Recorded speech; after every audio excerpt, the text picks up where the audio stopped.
Okay, I don't know what the practice number it is, but gave the guys a little break today. We went half of practice, and then after the break, had one of our kickers try a 38-yard field goal. Told the team if he made it, they had the rest of practice off. So that got some juice going with him, and I'm glad he made it because he did. So they got a little bit off, and I usually do that. I got a little soft today, I guess, but I usually do that one time during camp. Our guys get freshened up a little bit. I'll have tomorrow's practice in shorts, and then probably have our biggest scrimmage of the camp on Saturday. So, Rich, as this thing starts to wind down in terms of camp, some position groups that you think, hey, we've got the depth and the talent there to be as good as I want them to be? Are there a few of those positions? So I guess to be determined, right? I think there's so many spots that, with only two guys that had actually really played a lot for us last year here, there's still so many questions, that we think we're more athletic than we were in the spring. Now, are they as athletic as some of the guys from last year? There were some really good players that were seniors last year. But, like the secondary, I know we struggled a little bit in the secondary. I like, and even in the spring I was a little concerned, but I like where we're at. We got some older guys there in the secondary, so I think they've progressed well.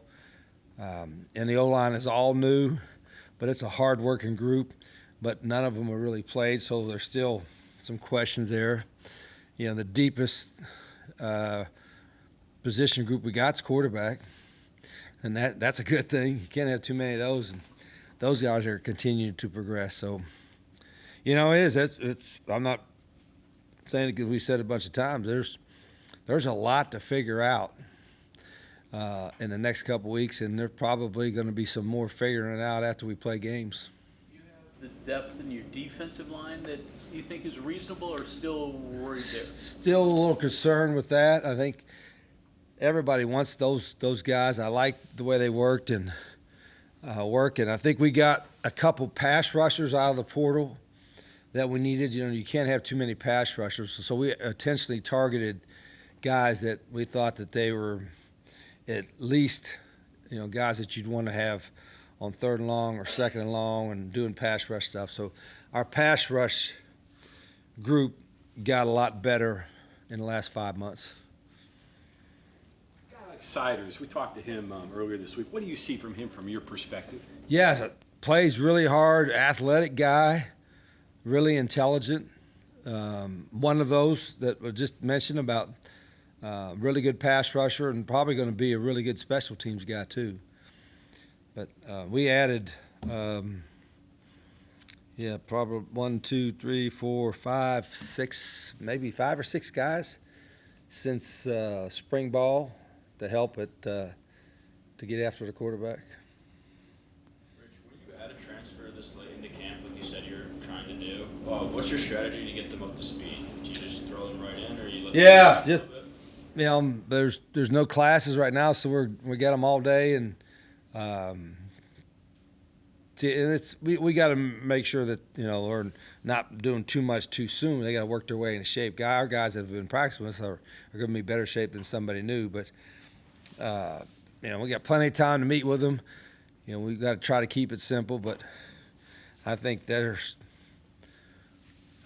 always a possibility 1 or 2 more. Now, what's going to be out there right now is going to be a lot less because everybody else is working. But there's been some interest for some guys that could help us. Is it at this point when you're bringing guys in, like he's mentioning with transfers, are you more doing it to take shots on guys and more for depth, or would you say they're more necessities at this point? Oh no, if you're bringing them now, it's a necessity. It's not like let's bring him in to be a practice player. Let's bring him in here to be on a scout team. It's bringing in let's compete and see if he can help us win. I don't think it's unlike the NFL. They constantly have the practice squad guys or free agents they pick up off the street. Not that we're picking up free agents and paying them off the street, but we're kind of picking up free agents.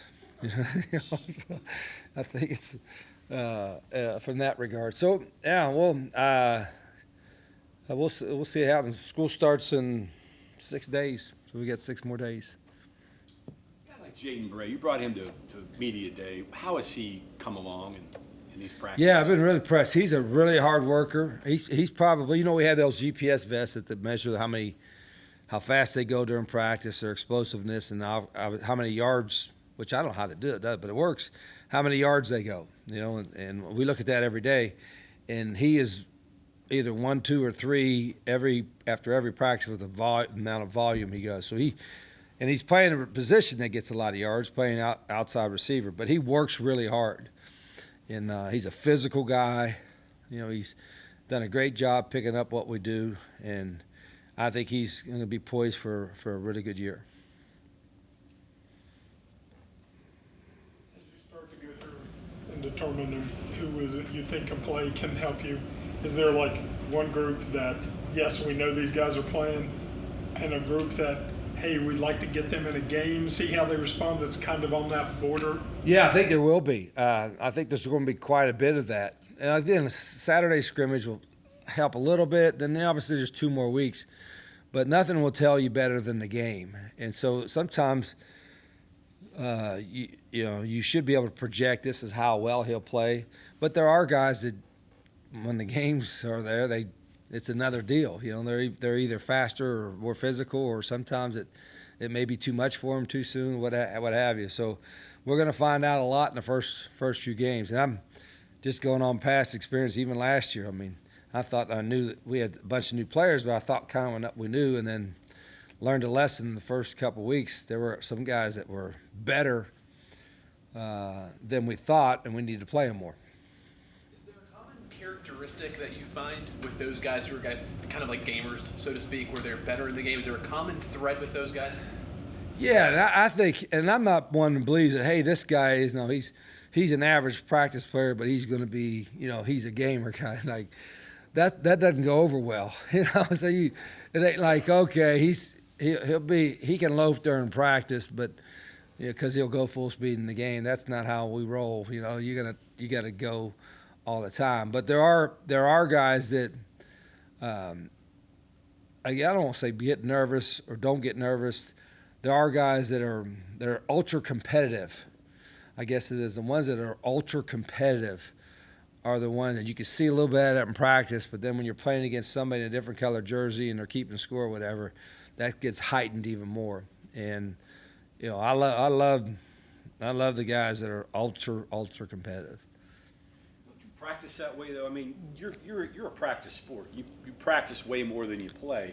Do you try to manufacture those competitive things to find out who the gamers are? Yeah, we keep score in practice, offense against defense, And my man Dusty is the commissioner. He's the sole commissioner of it. So nobody can complain because Dusty's not going to hear it. And he's also the PA announcer, so he'll let them know who won the play and remind them of the score, and gets after it pretty good. So I don't know if the players, but we started doing that about a week ago, and we'll do it. We'll do it every day up until game time. Start of move-in day for the university. Oh, it is? Yeah, today. Okay. It used to be a huge deal around here too, but that starts in June now for you guys, I guess. So it's not a big deal for you, but do you remember your first? Oh yeah, and I I came here as a walk-on, but then grew up an hour. Grandtown's an hour from here.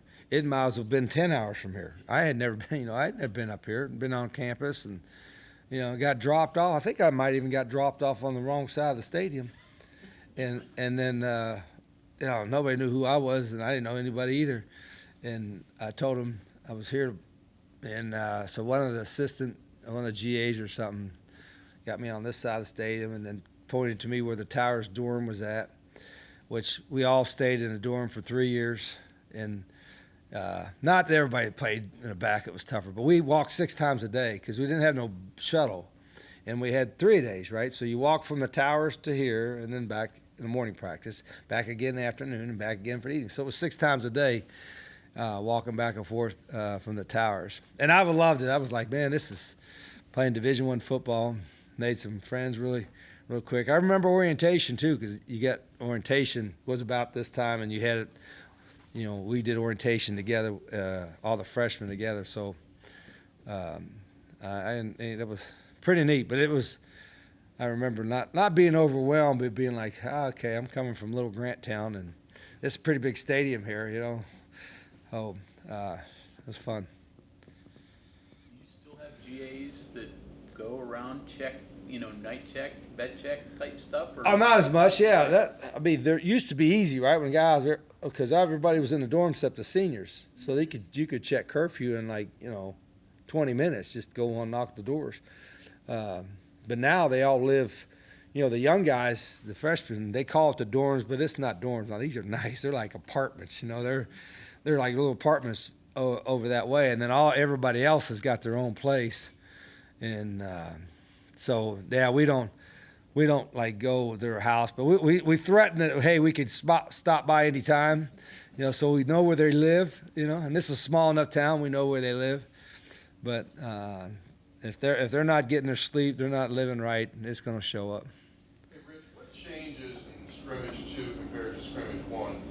Is it the sell that, hey, this is your last major scrimmage, your last chance to identify, or does the level of complexity, such as that additional practice time, when your play calls, you have more in? What makes this one more I significant? think more of that we have more in, then also I'm going to direct the coaches to even be less involved with corrections and helping than we were the last time. There's still coaches kind of interject a little bit. There's some things, but I want our players to be really aware of the situation. Usually we're yelling out when it's third down or yelling out when it's a short yard situation, don't jump off sides. And we'll do that in the game, but I don't want our coaches doing that tomorrow, Saturday. So I'm going to see how much they can grasp on their own without our help. Care to share who the kicker was that ended practice early? Yeah, it was Ethan. Okay, good. Yeah. You kind of a couple times have called holding penalties, turnovers. Yesterday you said shot plays, you'd rather have first downs. Just this sounds very simple, maybe that's the point, but how much of a goal is just consistently gaining yardage and not having no gain, incomplete, -2, just stringing momentum together and keeping the pressure on the defense? Yeah, I mean, everybody wants to take a shot play, and you have, if they're giving it to you, you got to take some, right? But I may have mentioned it in here. I don't know if anybody's ever done the stat. I think I had one of my guys research. If you have 0 negative yardage plays, that means no 5-yard penalty, 10-yard penalty, no 1-yard loss, 2-yard loss. If you have 0 negative yardage plays and 0 turnovers, you win 100% of the time. Not 99%. Now people say, turnovers is important, but it's also negative yardage plays. So don't take a sack. Don't have self-inflicted penalties, procedure penalties, or what have you. Holding penalty. Holding penalty is like a turnover. And a lot of that is discipline. The pre-snap penalties are discipline. The holding penalties is sometimes discipline, sometimes it's bad technique. And the turnovers, most turnovers occur not because somebody forced a turnover. Most of them occur because of a mistake, and usually it's a mental mistake. So those are the things that we did not do a good job of in the last scrimmage. Those are one of the things that, maybe to Tony's point, that we got to do a better job getting positive yards. You have the ball, keep the ball, they can't score. Any of those no mistake games? Oh, I've never had one. I don't know if anybody ever had it, but I think maybe I had one that was close. I think probably the closest one we had was in 2013. It was at Arizona. And we were playing Marcus Mariota in Oregon, and they were a top 10, 5 team, whatever it was, at home. We were playing them at home. And I think we had 1 or 2, or maybe 1 5-yard penalty, maybe one -1 yard run, no turnovers, and we won on 42-13 or something. That was the cleanest game I'd ever coached, from an offensive deal. And our quarterback, B.J. Denker, had a great game, took care of the ball, and didn't have a lot of deep balls, but he was getting first downs and all that. So that was, that kind of verified the point that we were trying to make with that. How did that happen? What's that? How did that happen? In that game? Yeah, and that was late in the year, but that was like the 10th game or something. Like it was like late in the year, and it was a little bit. It never rains in Arizona. It actually rained a little bit, I think, that day.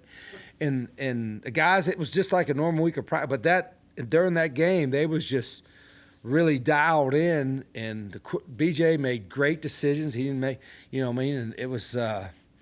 In fact, remember the first play. I'm bragging on. We had a kid named Scooby Wright who was an All-American linebacker there, great player. Anyway, the first play of the game, who Marcus Mariota was a tremendous player, was a great player of the game. We had worked in August. One day we had worked on fumble recoveries, but also fumble recoveries if the ball was going out of bounds and you couldn't recover it with your feet inbounds. You leave the field of play with your feet. And while you're in the air, you catch it and throw the ball back in play to a teammate. The first play of the game, it happened that we had worked on it one day in August. This is in November. The very first play of the game, the ball got tipped. One of our DBs left the field of play, caught it midair, threw it into Scooby Wright for an interception on the very first play of the day. And we hadn't talked about that in 3 months. And I'm like, I think it's going to be a pretty good day. And it was.